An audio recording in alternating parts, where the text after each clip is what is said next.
Welcome to another edition of Trail Runner Nation. My name is Don Freeman. And I'm Scott Warr. And today we're going to talk about drop bags. And we're going to find out what they are, how to maximize the use of a drop bag, what to put in a drop bag. And what I'm looking forward to most is stories about drop bags. And to join us, we have our friend Krissy Moehl, who we've had on probably a gazillion times. I'm keeping track. That's an accurate number. It's a gazillion. And she is bringing along a new friend of hers, Kelly Swanson. And Kelly Swanson is the co-host of a new podcast called The Drop Bag Podcast. So that's kind of, we don't have to think too far or really do a whole lot of thinking with topics on this podcast. So we thought, oh, she has a podcast called Drop Bag Podcast. Let's do an episode on drop bags. Isn't that what we thought, Don? And that is exactly what we thought. And in fact, Scott, we forgot to discuss this before we started, but we were just at the running event in Austin, Texas, and we came across a booth called The Runner, and they manufacture drop bags. It's called Runner, not The Runner. It's Runner, R-N-N-R. I meant we went by the Runner booth, and they donated a couple drop bags for our guests today, so that we can. We didn't tell you about this, but Kelly and Krissy, they gave us one of these drop bags that they're manufacturing, and we'll be sending these to you in the mail. It's a really cool thing. And we'll talk about what is a drop bag. So actually, I want to get into it. Krissy Moehl, if you don't know, you should know, is the author of Running Your First Ultra, first edition and second edition. As you can see, if you're watching the YouTube version of this is the second and updated edition. And in chapter 7, she talks about gear. And that's kind of where drop bags fall into. So I'm going to ask Krissy as we start this thing.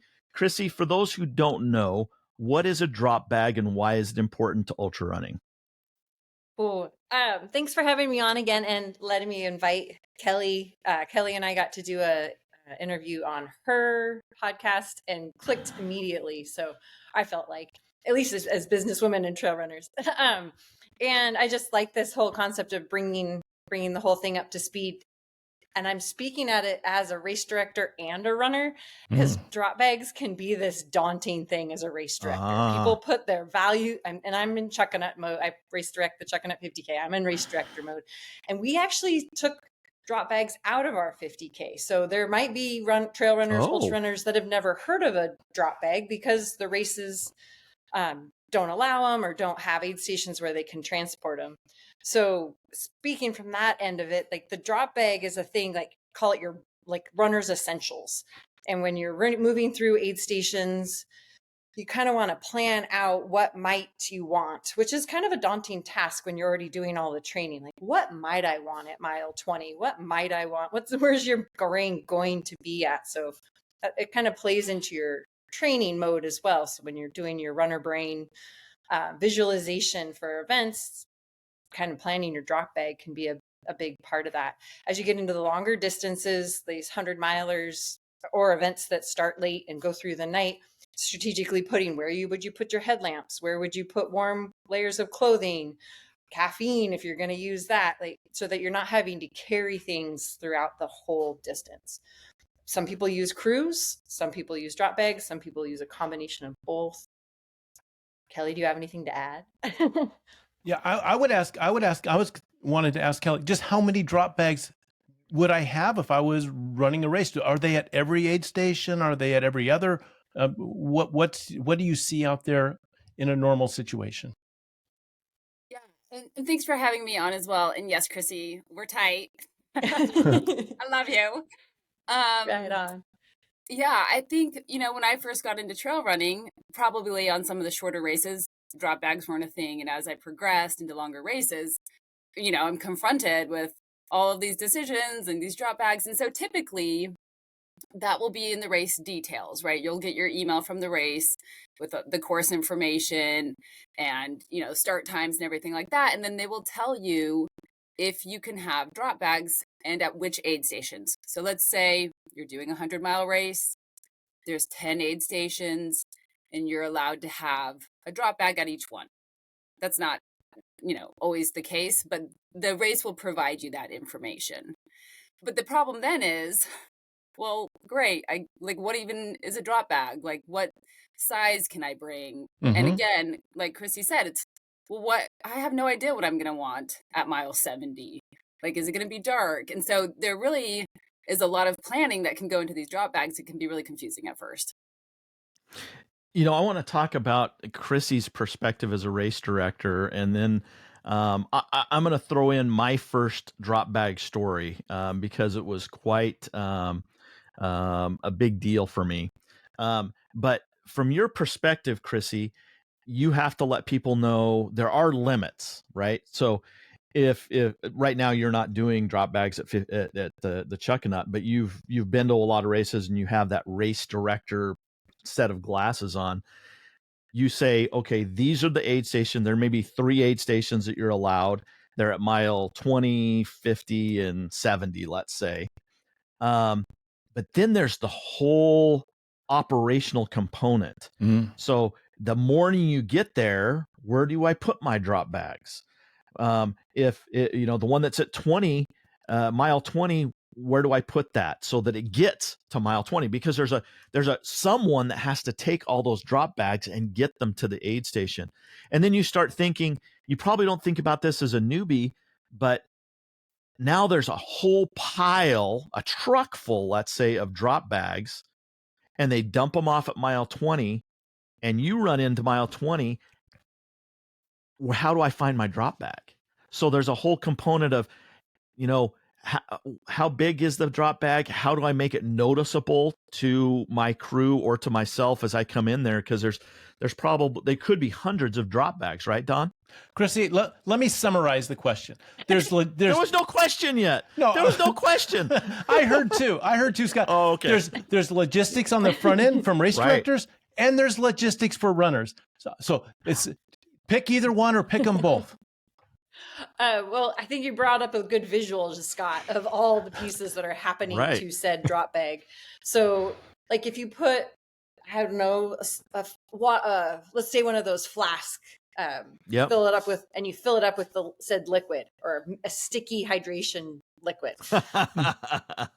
Think about this bag, like where you drop it off, getting flung into a truck, out on the back, and hopefully sorted. That's the race director side of it, is having places at the runner check-in where you would put drop bags per labeled, how to label your drop bag. I think it's become a much, if you've been in it, like there's a much more understood science around it. Like we used to have duct tape, we'd be looking for duct tape to like slap on there and write your bib number. And now there's companies like Runner that are making these bags and have little places to put change out your number or your name on it, or anyways, so I love how it's evolved from our old, probably Foot Locker plastic bags tied over with stuff inside it. Just fingers crossed that stuff doesn't explode over everything else. So just kind of thinking about what's in there, the fact that it has to be moved around.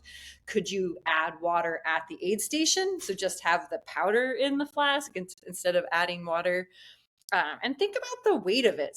There's volunteers typically, and most people are not being paid to be out there and move your drop bag around. Like, be considerate of what would be in that bag or how much weight they might be moving around.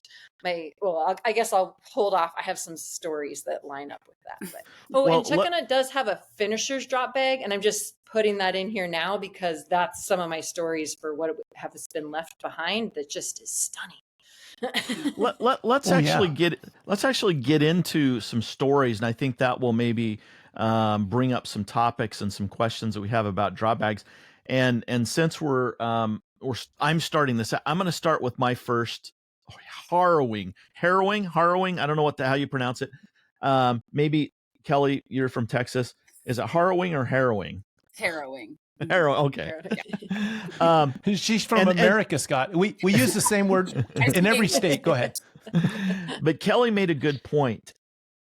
Before you show up for the race early on the morning, you should have received some instructions that details all of the specifics about a drop bag. And this story that I'm going to tell you, Don knows that I've told him a gazillion times because I cry and whine a lot about it, is I did not pay attention when I had my drop bags. This was a 50 miler, and there was access to one drop bag. I had one drop bag, and it was at the turnaround point. So mile 25. The hydration drink that they were using was not one that I'd been training with, so I had all of my hydration that I needed to mile 25 in my my hydration pack, but I had all of my refill stuff at the mile 25. Well, I get there and I just saw a bunch of bags sitting in a pile, and so I went and I threw my drop bag in that pile. Well, 25 miles later, I am not having a good day, and I'm just thinking, oh, I can't wait to get to mile 25 and get my drop bag. I had some treats in there that were gonna, booster my attitude. And I get there and I look everywhere and I can't find it. And I have people looking for it. It didn't make it to the mile 25 aid station. I found out later that I wasn't paying attention to the signs, and I put it in the wrong pile, so it never made it to mile 25. And so I sat there for mile 25 and I thought, this is where I'm going to drop. I can't make it. I don't have my hydration mix. I don't have the stuff that I need. I'm kind of having a little pity party. And luckily there were some good volunteers there and some good runners, and they bolstered my spirits, and I was able to get back down the trail and start towards the finish line. But that's why it's so important to read the instructions that the race director has, and once you get there, pay attention to the signage and make sure that you put your drop bags where they're going to be picked up and delivered to the right aid station. And there's a lot of work in distributing these drop bags. I mean, they fill up trailers full of drop bags. And so, the size of the bag is important too. So when race directors have a particular size, there's a reason, because they've got a certain trailer size to fit all these in, because it becomes quite a moving adventure when you watch this happen and how it goes down. Can I mention one other thing? And I've seen this over and over and over again. Usually you pick up your bibs the night before at the packet pickup, where you get your bag with the swag stuff from the race and everything. And many people use that bag as their drop bag. So now you see a pile of drop bags at mile 20 that are the exact same bag. They may have some duct tape, like Krissy was saying, on there with your bib number and your name, but they're still 50 drop bags are the same color, same size. Don't use the bag that you got the night before when you picked up your bib. That's my suggestion. And it brings up a good point of how reliant can you be on the drop bag? Ooh. Like one thing I used to do is I would have drop bags for things that extra food or nutrition, but I would be depending on my crew. But I would flip the priority if it felt at all like my crew might not be able to get there. So then the drop bag would be the definitive, and then the crew would just go get the drop bag and open it up. So just kind of playing with your strategy a little bit can be part of it too, so that you're not so dependent, because as we've talked about tons, ultra running is such a mental game. And if your drop bag isn't there, if you can avoid that being a super failure, the quicker you can skip over the fact that it's not there and get on to the moving back down the trail, just it changes your experience. Kelly, you've been taking some notes. What comments do you have? Yeah, I got lots of stuff here, but Let's go. All really great, a great story. And it's part, something that every ultra runner thinks about. I thought about that the first time I put a drop bag in a pile.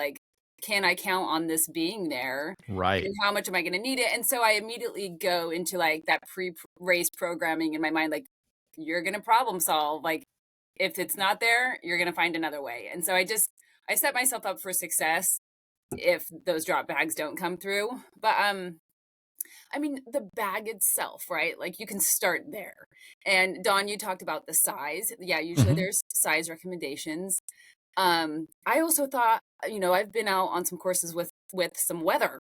And so I tend to gravitate towards something that's waterproof, because I'm putting in some clothes I want to change into later.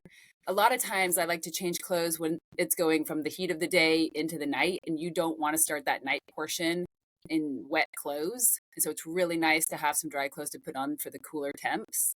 Well, if it's raining and your drop bag is soaked, well, I guess you're going to get wet anyway eventually, but at that point, you're not going to put on dry clothes. So I put my stuff in a waterproof bag for sure. And Kelly, that is a great start on your list, because I had written down that on mine, because I have shown up to get that fresh shirt and maybe a jacket and find out that as I picked it up, the bottom of the bag ripped out and there it was on the ground. It's like, that was not what I expected.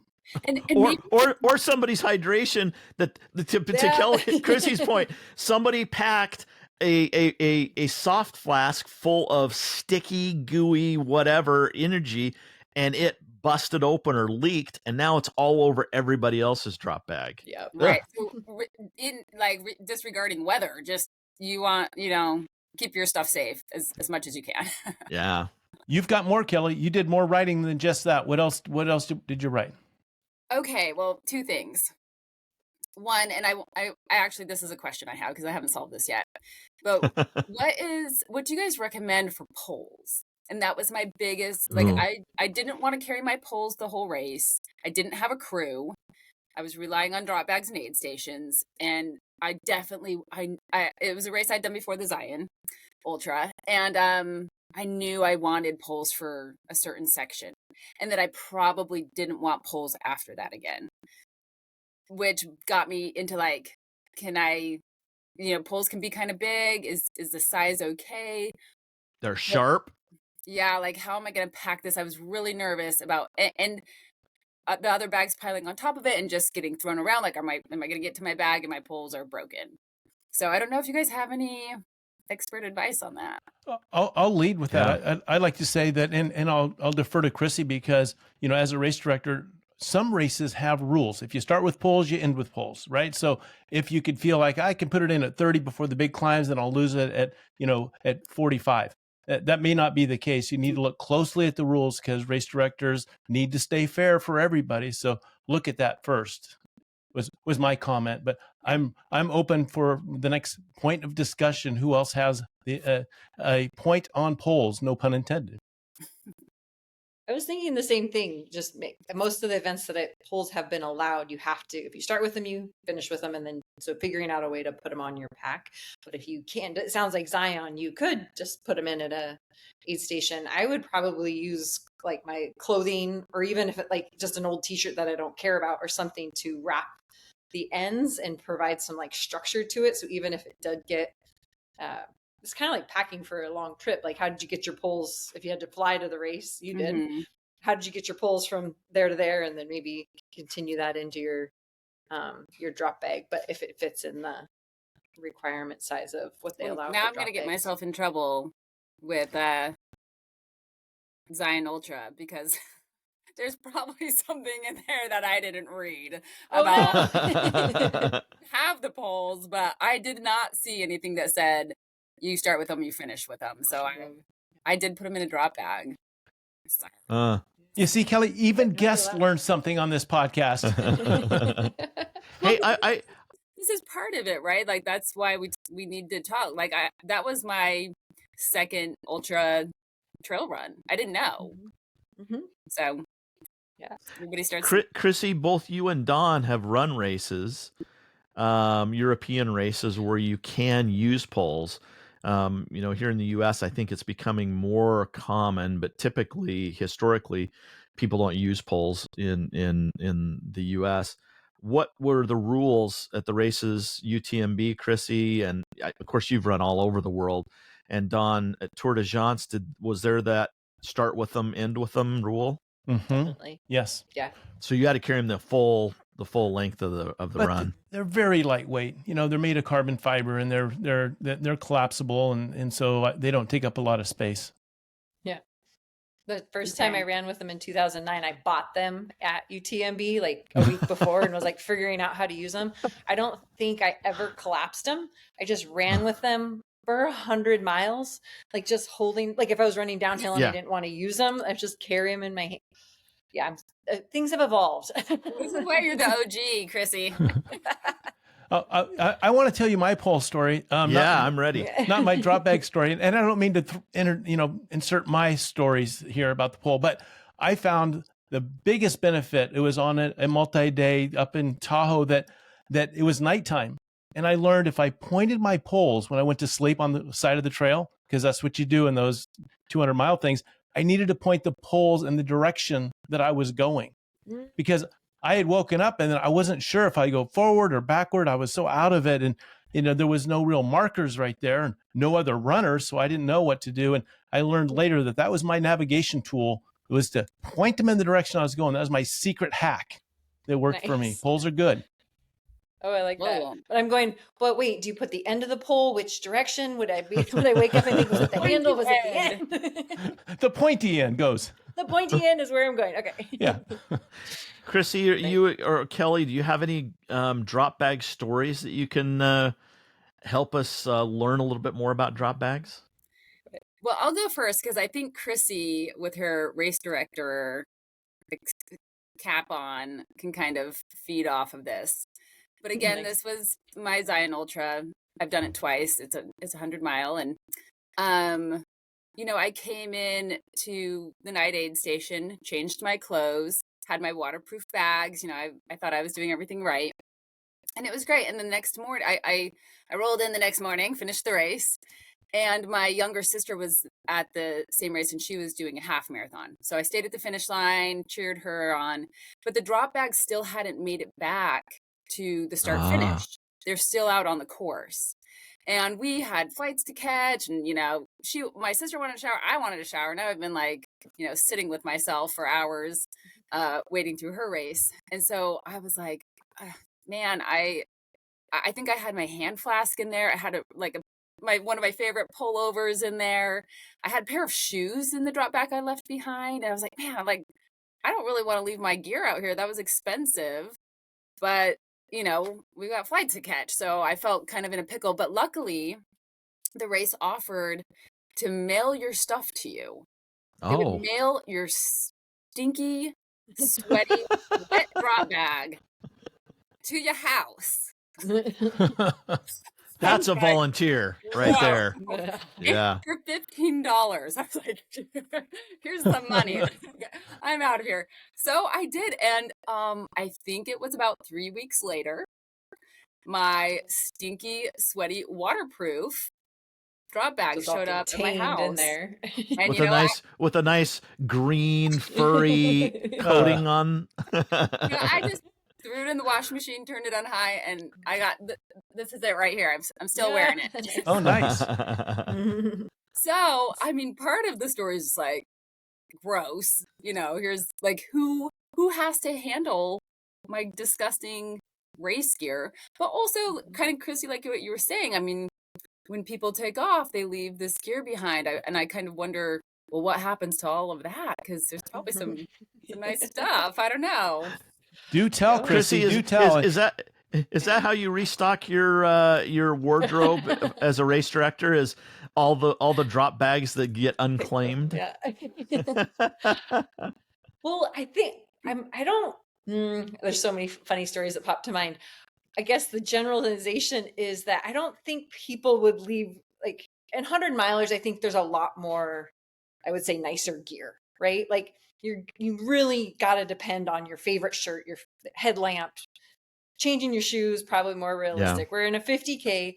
We just get people, they're in that same pickle and they go, and they just leave. So it's probably the handheld that they've had for 15 years. I need a new one, or maybe not that long, but I need a new one anyway. So we get this really random weird collection. But then every once in a while, last year there was an Apple Watch. There's, AirPods found on the trail, and I'm always surprised that people don't claim them. We put it all up on the website and send us an email, work with us. We ask people to pay for the shipping to try and get stuff. My mother, sweetest woman, would wash everybody's. Oh, no way. After. Wow. And whether it went back to the person or then got donated, it was donated in nice condition, not stinky, moldy condition. So she does not do that anymore. But she did that for a good, I would give her 10 years of just talk about the sweetest volunteer is Mom Moehl. Yeah. Shout out to her. The craziest story was it was just really a family affair, chucking a 50K for the good first 8-10 years of putting it on. I'm at year 23 just to put those numbers together. But yeah, in those early years, my dad was helping me load up the final stuff, the trash bags. Before the city would come pick up the trash, we had to load the trash and figure out where to dump it and all this stuff. And there was this drop bag sitting on the ground, and it was a pair of shoes. And I don't know what language I should use here, but a pair of, we'll just say, poopy shorts. Somebody had not had a good day. And just decided to leave them for us to deal with. And my dad and I were like, seriously? I still don't know who the person was. I did not try to figure that one out.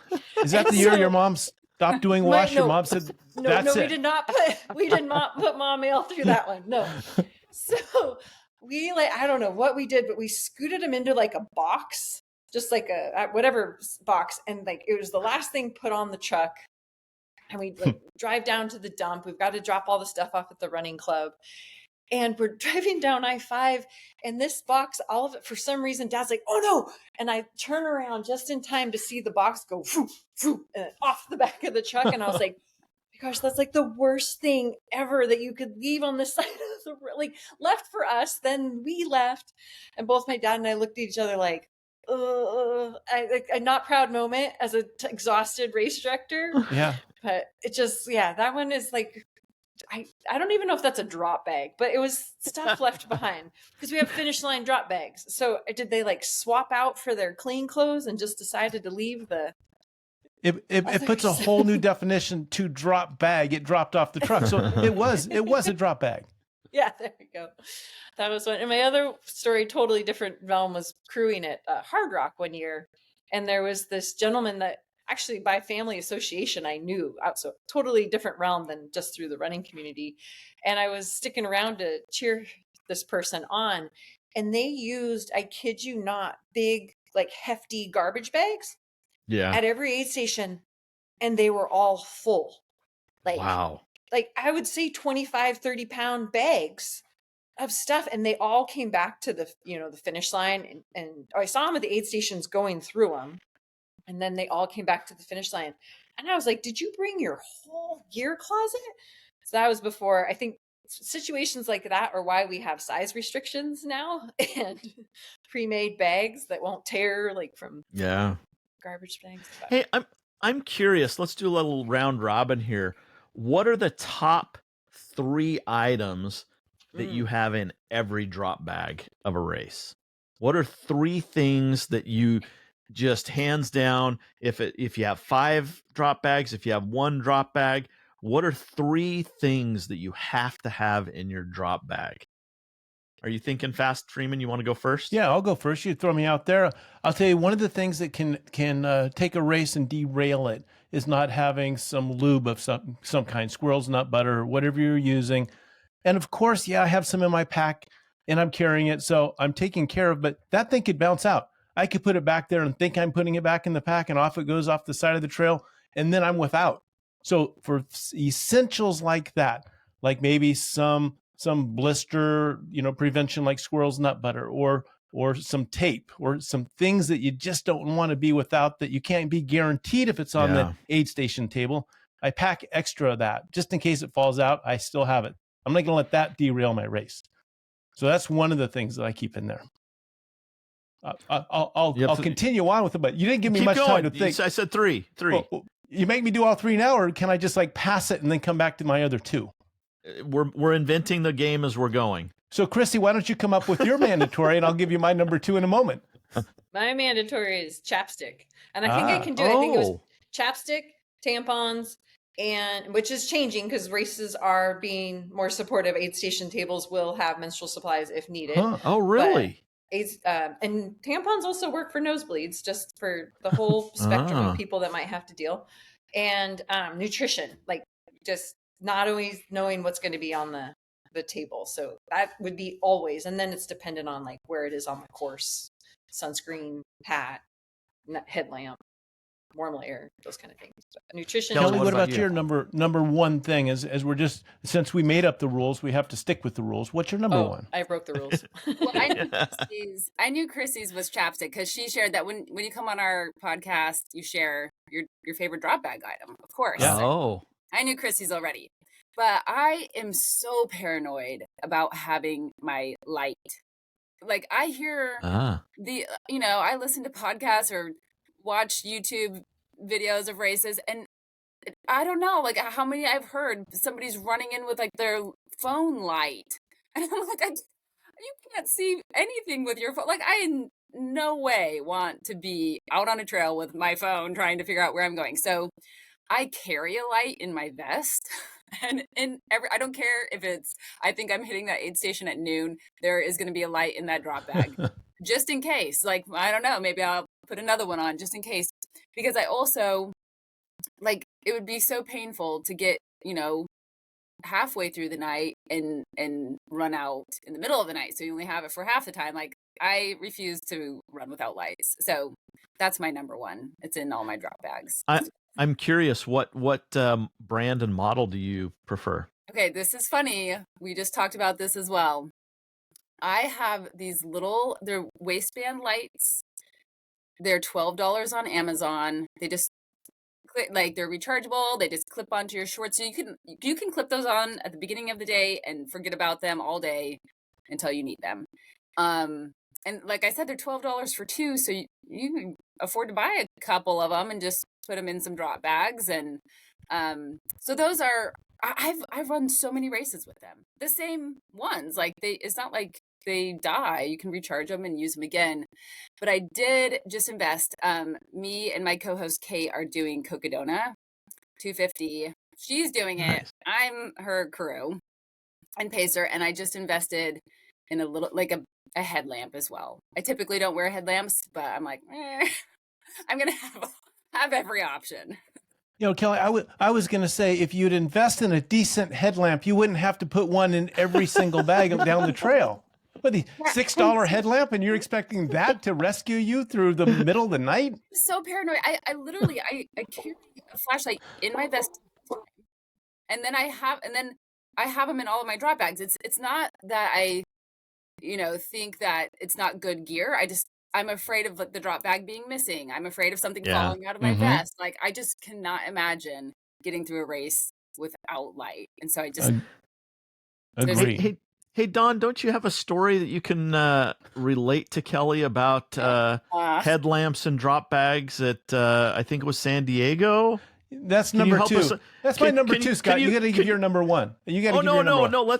We're already on your subject. We'll come back to me. Tell the story of headlamps at San Diego 100. It was Angeles Crest, but it's close enough to Southern California. And it was the year that, sometimes I don't think all the way through. I just kind of go out there and run with some instinct and let it happen. And maybe that's part of the excitement for me. I have no idea what's going to happen. And that's the year that it was point to point. And I show up with my rental car without any crew or anybody to drive my car back down to the finish. So I was running 100 miles away from my car. That's how it started. And there was a great volunteer that came and shuttled it down and had no idea, just met him and said, here's my keys. It's a rental car. Make sure I can bring it back. And so then I'm down to the aid station area where my light is in the bag waiting for me just about as dusk is happening. It said perfect timing. I couldn't have been more wise about this placement. And I roll up in there and I say to the aid station captain, where are the drop bags?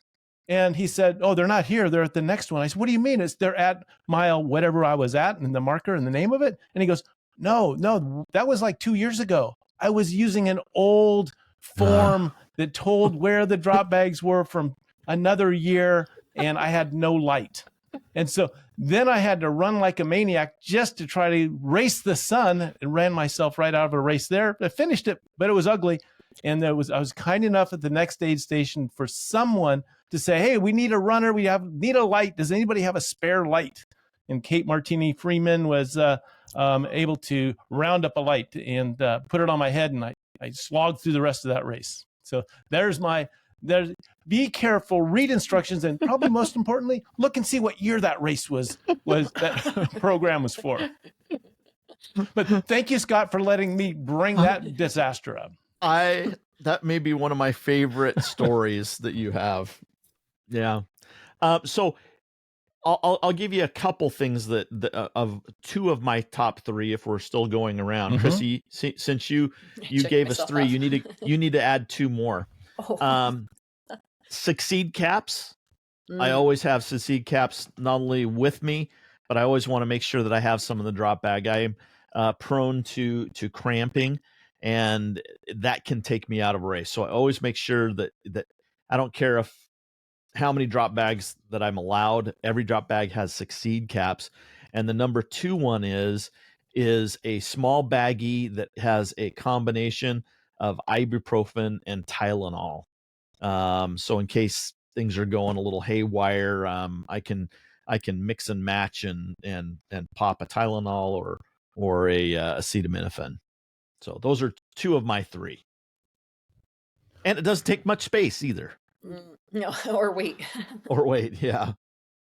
Krissy, can you think of another, maybe give us two more? I should have held my tongue before. Probably some item of clothing, whether it's like a hat or a buff or a pair of sunglasses. I'm picturing like the early morning start where you get to that aid station at like 10 in the morning and you're like, ooh, sunglasses or ball cap or something would be nice not to carry in the beginning, but get to put on there. Might be one of mine. Clothing. Okay. Kelly? Yeah. Well, oh. No, go. No, I was trying to buy Krissy some time and come up with something as she was thinking of her next. But if you've already have Kelly ready, she shook her head as if she had a podcast called Drop Bag. What's your next one, Kelly? So many ideas. Good. Yeah. Okay. So this rolls off of Krissy's, but socks. I mean, that's clothing, but socks are super easy to throw in. They're light, they're little, and why not? You know, and if your shoes are going, if your feet are going south, socks are a great way to get back on course. Yeah. And I'm going to share my next one. And this, you guys, I learned off of my podcast from a guest. I think it's so brilliant. He packs a stomach kit. So it's kind of like what you were saying, Scott, where like just a little bag of like, some ibuprofen or Tylenol if you need it. But he's got Tums and, Pepto-Bismol little chewables. Yeah. And so, he also packs those wipes. You guys were talking about it on here, the alcohol. Yeah. That help with nausea. Yeah. And I'm like, I'm an idiot. Like this should be in every drop bag. Why not? It's little. I smack myself in the forehead because I think so many times I get into these races and you start suffering and you think like, this is what I signed up for. Here we go. And you just kind of nestle in to the suffering. It's like, why not help yourself out a little bit? It's like take a Pepto-Bismol, have some things to maybe stymie the suffering a little bit if you can. And so I'm going to start packing that. That's new for me. I'm going to help myself out of some suffering and pack a stomach kit. Yeah, the whole Pepto-Bismol or Imodium AD, I've never been taken out because of that, but you never know. There's always a next time, right? That's good. I'm going to put that on my list. Yeah. How about you, Don? Well, some mini comforts. I say not M-A-N-Y, but M-I-N-I-Y, just many small things. Something like my favorite snack, whatever it might be, that usually isn't out there on the table, but something I can look forward to, and it brings me joy when I have it. It's like, yeah, when I get there in another 4 miles, I'm going to have that Swedish fish or whatever it might be. That's like, I really like those things, and I don't know why, but right now that would really make me feel much more comfortable. What's your favorite, Don? Swedish fish? It might be just a peanut butter and honey sandwich. Maybe just something different they don't normally have at the table that I can look forward to and then run towards it and then run after it, because it becomes kind of a little block. And if I can get 5 miles on each side of that, there's 10 miles. So just little games like that, 5 miles to my peanut butter and honey folded sandwich, and I'll eat it, and I'll 5 easy miles after because I just had it. Along with that, and I've heard people do it, is writing down their why. Why am I doing this? To remind yourself clearly. When I was in a, sound mind and body, I wrote this note to myself and even sign it so you know it hasn't been forged. This was me. So that's a nice ad. And I've seen people do it and heard about it, but they may put an image of a family member or someone they're running for and just channeling that strength. And I think that's an important spot where you can play. They won't deliver it to an aid station table and leave it there for you to come by and see it. You need to put it in a safe spot like that. And so, there again, it might be, I'm running 5 miles to my why or to my image of my person, and 5 miles after, there's 10 miles. 100 miles may not be long enough for all these tools and strategies that you put in this process. So, Scott, did you name all 3 of yours? No, I have one more, and I'm going to kind of relate it from something else that, early on when I started running, there were no iPhones and you didn't have 10,000 songs on your phone. But they had the little mini iPods.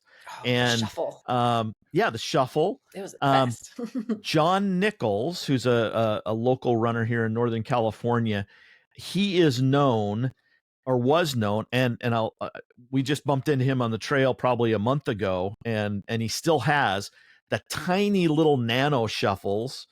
Nice. He carries like 5 of them with him all the time. But his drop bags used to have a little folder thing that would fold out, and he'd have a dozen of those with different types of music depending on what he needed, like a little bit of pep talk, or maybe it was a 70s playlist or whatever. So for me, one of the things that I like is either an audiobook or maybe a playlist or whatever. I keep it on my phone. So the phone is super, super important to me. So in my drop bag, my 3rd item is a rechargeable battery. Oh, good one. And with a cord. So that if I know my phone is going south, I can quickly plug it in and do a quick charge while I'm in the aid station, or I'll actually bring that with me. And those rechargeable batteries, you can get a 10,000 milliamp battery now for $30 on Amazon, and they're pretty good little batteries. They're small, they're lightweight. So that's my 3rd item, is making sure I have my phone charged. I wanted to play off Dawn's putting the why or a photo in there as a pro crew tip. Like, some of my favorite races were when my crew snuck notes into my drop bag. So the spots that I would not get to see them, I would find these notes like that. Just talk about the surprise factor. Like, you don't get the 5 miles before, you just because you don't know what's in there. But man, what it carries you after. So that's a tip for crews. Yeah, you get 10 miles after. You still get the 10. The factor of 10 is there. It's just 10 after. Yeah. I think we went around. Here's my second. So those were 3. Everybody said 3 items. I'm going to say one more round robin here. What is the one comfort item that you would like to have in a drop bag? The comfort item. I'll start, because when you throw these things out here, I feel like I'll throw myself to the mercy of being the first guy out. And I think, and I've packed them so many times and never used them, but I still pack them. It would be a pair of shoes, an extra set of shoes. I don't expect to wear them out, but maybe I'm going to get a hot spot. You don't wear your shoes out in 20 miles? Okay. No. But I make sure they're a different type of shoe. If I'm getting a hot spot, I'm not going to put the same shoe on that has the same place for a hot spot. It'll have a different brand or different something, a little bit different. Or if it's the second part of the race, I might have a little more stack on a shoe to give myself a little something different, to feel like I'm running a little more supported up on a cloud or something. So I give a reason to be able to put them on and have a new day.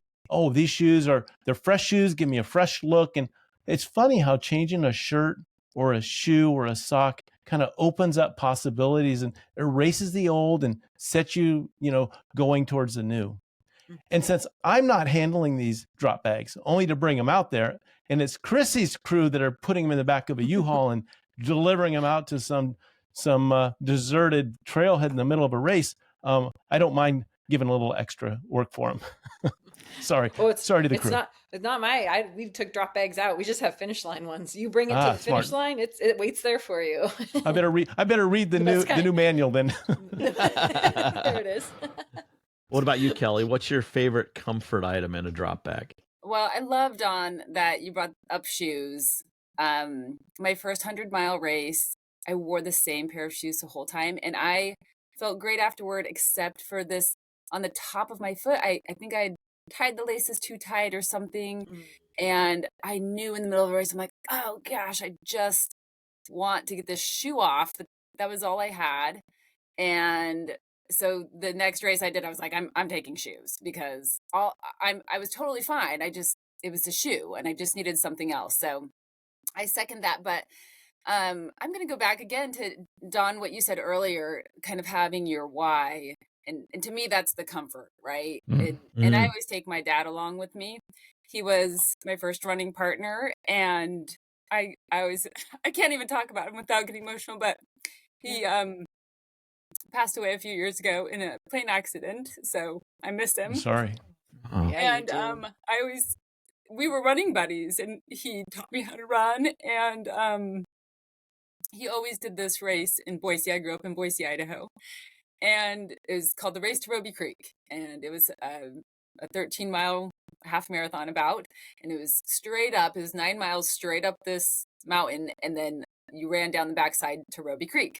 And he would do this race every year, no matter what kind of shape he was in. I remember when he got into like beach body workouts. He's like, Nice. I just do beach bodies. And he goes out and runs the race and does great. So I have his Roby Creek race tag. And I always put that out on the course for myself, just to feel like he's with me, supporting me. And he was always the first person I'd call after a race. And, he always thought I did great regardless of how I really did. And so I take him with me as that comfort. He's probably pacing you. He is. He keeps me going. No matter what, even if you have a plane ticket waiting for you, don't leave before that drop bag. Yeah, that one. That one. Yeah. Once I get to, I keep it with me as well. Oh, love it. Yeah, then you can leave it. Yeah, leave it for Krissy. And then yeah, she likes those. Oh, that is such a sweet story, Kelly. I didn't get that in our podcast interview. That's sweet that you shared that here. He gets to go with. Did we make it all the way around the corner there, no, Scott? Krissy and I still need to give our comfort item. Good. Well, the way you originally phrased it, Scott, I was thinking like the what if, and I was like a massage therapist. That was the first thing in my life. If you could have it. Yeah, if it could just be maybe I was taking my little kid brain there, like, oh, what is the biggest? My unicorn? No, yeah, no, massage therapist would be pretty great. And I couldn't get past it, so I couldn't think of anything else that I would. Well, no, that's a great point. Have any of you, and Dawn as a chiropractor may have some insight here. Take like one of those little therapy balls or a foam roller, one of those roller things. I've never done that. Is that something that you guys include in your drop bags? I haven't before, like a Theragun or something. Yeah, I haven't done it before, but I have not done it. I've seen Max King. I've seen Max King with one of those roller stick things come through an aid station, and he's like just working his quads and his hamstrings, for 3 minutes, and then down the road. And I've never done that, so. I've been part of a group. It was more like a Ragnar style, where you kind of have a little bit more time off.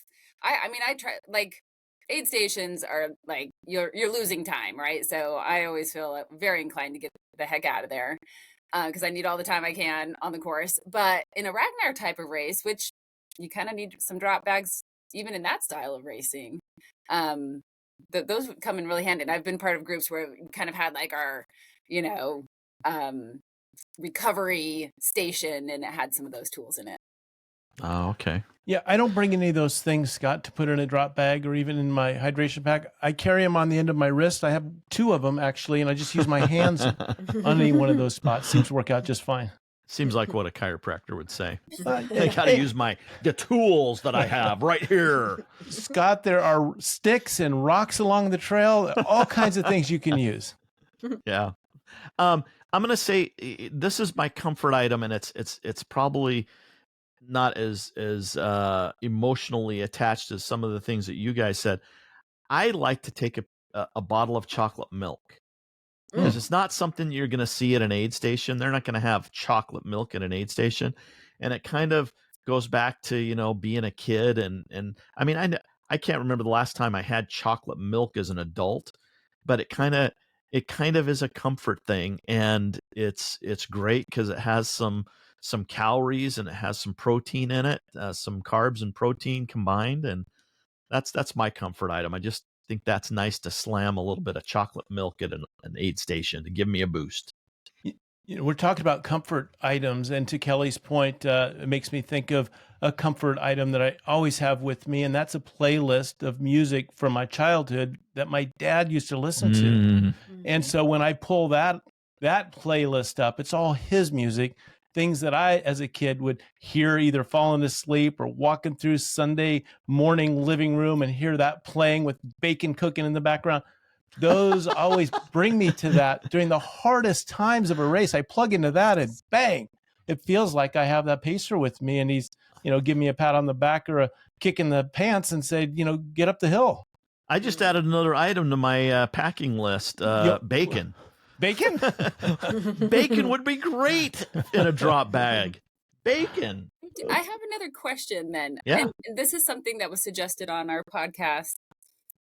We had Charlie McNulty, and he ran Western this year, and he was talking about how he likes something cold, because a lot of times you get on these races and it's heat of the day, and he talked about taking ice out in his drop bag. And I thought, that's actually possible. Even if you have to drop your bag off early, even maybe the night before, some of these flasks that they have now, you fill up a flask, like a steel container flask, kind of, I don't know, like a Stanley kind of thing, that ice will last. And so I think maybe if you have some chocolate milk, you need to keep cool. I'm hoping you're keeping it cool. What does he do? Having chocolate milk at? What does he do with that, Kelly? Does he use it for drinking, or does he use it for like icing a leg or a joint? What does he use it for? Well, you could use it for any of those things, but yeah, to put in his. So he'll have the ice in something that's going to keep it, and then you put the ice into your flask once you get there. Oh, okay. And I even thought, when we were talking with him, like I wonder if you could kind of take one of those little coolers and have, I don't know. I think you could get creative. I was talking to some people who did javelina, and they enjoyed even keeping their nutrition cool. So let's say you're getting to, a gel or a goo or something, and they were saying how great it was if that was cold. And that's true, because sometimes just it being warm makes it a little bit more difficult to get down. So even maybe if you had a cooler pack and kind of had some of those ice packs in there, that might be something to think about. I think it could work. You'd have to kind of plan it and have the right tools, but it's possible. Don, I'm trying to remember what the thing is. I mean, Kelly, you just kind of sparked an idea. Those medical things, we used to have them when I coached soccer, and we had it in the medical kit. It was a little plastic package, and you would shake it and break it up, and it would get cold. You used it on the sidelines when you were with the football team, didn't you, Don? All right. Yeah. What are those things called? I wonder if that would be something good to put in a drop bag. Instant ice. Oh. I just made that up. I don't know what they're called. Sound about right. That was it. You know what? I spent the last 4 days with Scott as we went to the running event in Austin, Texas. We had the greatest time and saw many We're still people. Friends, by the way. We're still friends. But I can't tell you how many times he did the game show contest with me. He says, Don, who was that person's name that we talked? And he'd always give it at the most awkward time, because we're talking to somebody and he throws the question over to me. And I'm like, I don't even know where he's going with this thing. Here's something that I can share, and I'm interested in hearing Krissy's thoughts on it, and really talking about the gold that might be there. And that's after time has gone by for the end of the race. I'm not going to name the race, size of the race, name of the race director, but we know this person, male or female. And And so time enough has come by for all the emails to come back and say, hey, my favorite whatever is in a bag. Can you send it out to me? I'll pay for it, whatever. After that's all done, then the big bag of what's left is shooken out on the floor, and all the trail running buddies that are there, and they're looking through stuff, picking up a headlamp and picking up because what are you going to do with the stuff? You can donate it somewhere, certainly, but this went to the volunteers to help mark the course and pick up the course. I mean, they've earned it far beyond the value of it. But the smelly pairs of socks. You can wash them. You can wash them. And so I think that's a nice way to pay back to your volunteers. And it feels like you're a real insider when you get to go through there and look. See what's there. Do you have that kind of gear left at the end? No, I would say the volume and the quality. It's funny. I saw the Apple Watch in my office yesterday. I couldn't get kept thinking somebody has got to claim this, but it has like rhinestones all the way around it, and that's pretty distinct. Just somebody would have. Anyways, is that the one? No, but is that the one you have on? No. Nice. That would have been good though. I just wear it. No, but my sister just did her first marathon, and she said a lot of her gear I've given to her over the years, and she's like, I have a water bottle, and I think I got it from your Chuckanut. So there is a story, just like she just ran it last weekend. That one of those things did make it on to somebody else who put it through the dishwasher, separated washing machine. She's like, I still use it. So yeah, there are people that do benefit. Krissy, did she read your book before she ran her first marathon? She did. She actually ran Chuckanut first. So she ran a 50K before she ran a marathon. So she's run it. She run a 50K, and now she's run her first marathon. She wants to come back and see what she could do on the Chuckanut course. I'm proud of her. We'll see how it goes. Nice. Hey, Kelly, one of the other things besides being a podcaster is you're also an author. Tell us about this new book. And then, Krissy, you follow up with the book bundle that you guys are doing. Tell us a little bit more about the details there. Sweet. Okay, so I'm going to call my book a planner. Okay. It doesn't have a lot of words in it. It's more about planning. But it's something my co-host Kate and I came up with together. We met each other on a 20-mile run. It was the first time we ever hung out. We talked about socks and goos for 5 hours, and we're like, this is crazy. Like, but no, I'm not kidding. We can talk about nutrition for 5 hours and still be like, oh, and we know nothing about it.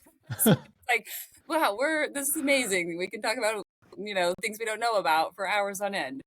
But we both love the sport. We are invested, it's something that we've been participating in for a while, and kind of just we're brainstorming ways that we could give back. I'm kind of in a position of wanting to give back at this point.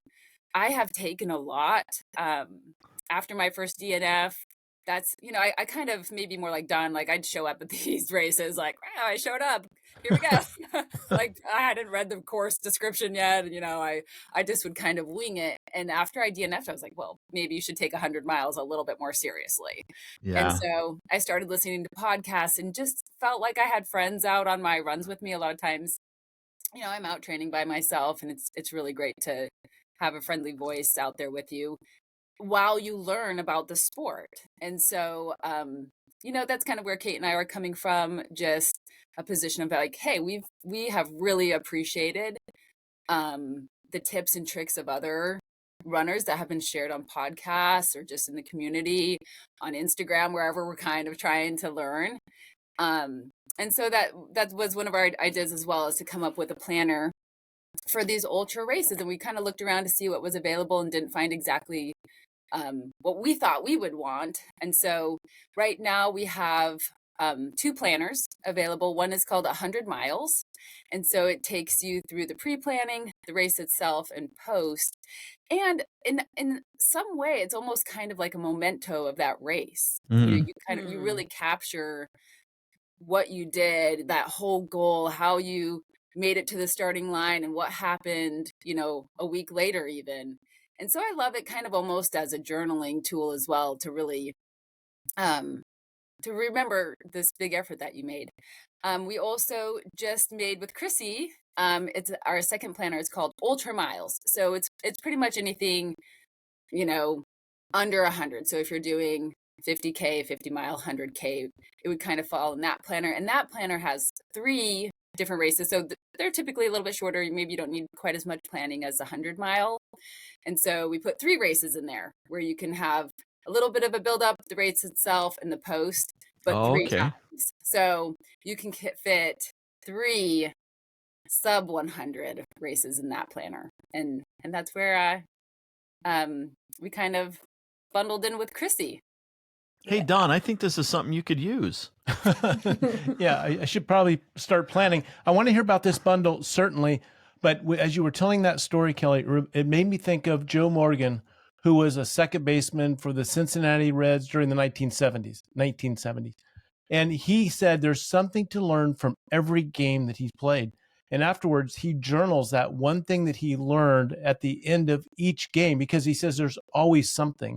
And that became a real treasure for him to be able to keep up with, his learning and improving his skill level, and maybe finding some things that he was dropping off on that he could elevate when he could go back into it. So I think journaling post race might be as important as journaling pre-race.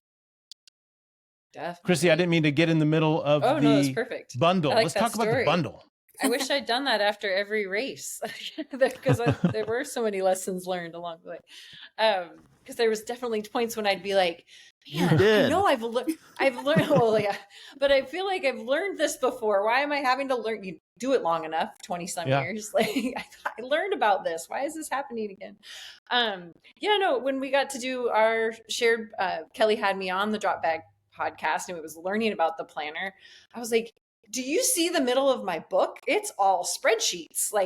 I love this concept and places to write and lists. And my dream, especially when the first edition launched, was to have people come up to me and show me all of their tabs and earmarks and dirt and torn because they'd taken it to the trail. That's why I wanted this thing to just get used. And I actually pushed back on the publisher. They wanted to make it a hardcover. And I was like, no, it's got to be like a manual. You got to flip that thing around. So I was like, these things should go together. And so I have 25 sitting in my office. I've taken it down off my website to be able to buy my book alone. If you buy sparkles. I don't know what I did. I talk with my hands a lot, and I have had the craziest. That's probably the nuttiest one that I've ever had. For those who don't know what is happening right now, you're just listening to the audio.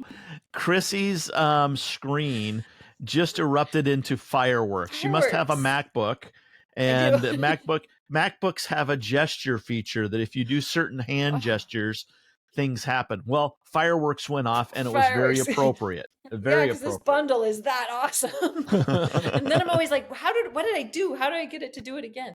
No, but so I had 25 books left from the first order that I had ever placed, or that I placed of the second edition. I just ordered more to be stocked in my office. But I thought, well, we can sell off these last 25 as a bundle.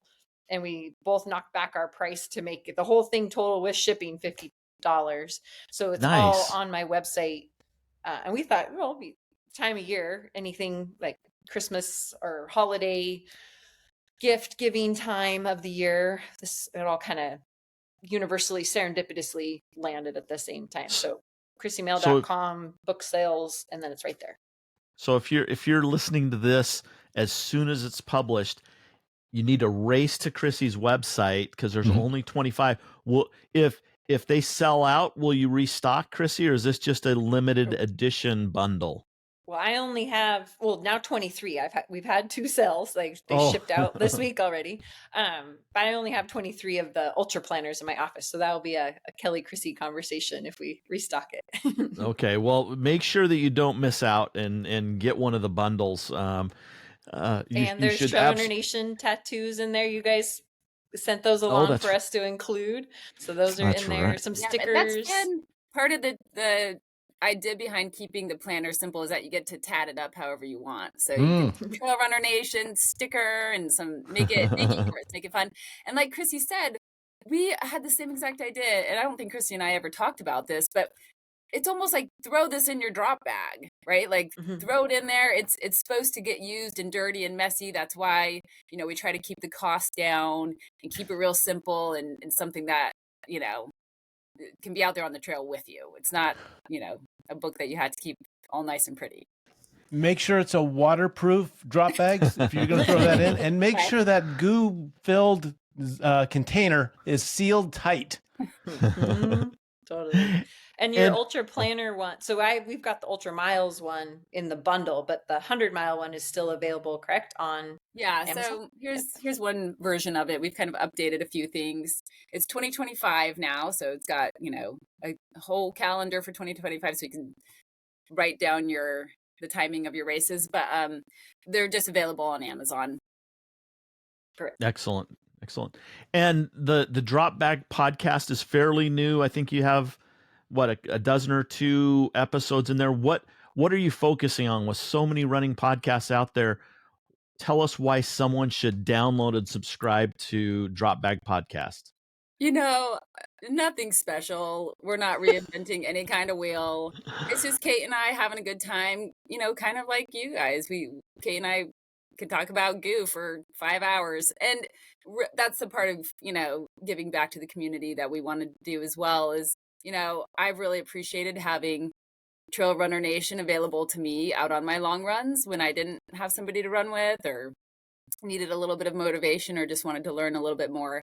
And that's our goal as well. Just take us along if you need a friend. We're there to encourage you and, distract you or have a little bit of fun while you're out on your long run. Perfect. Great.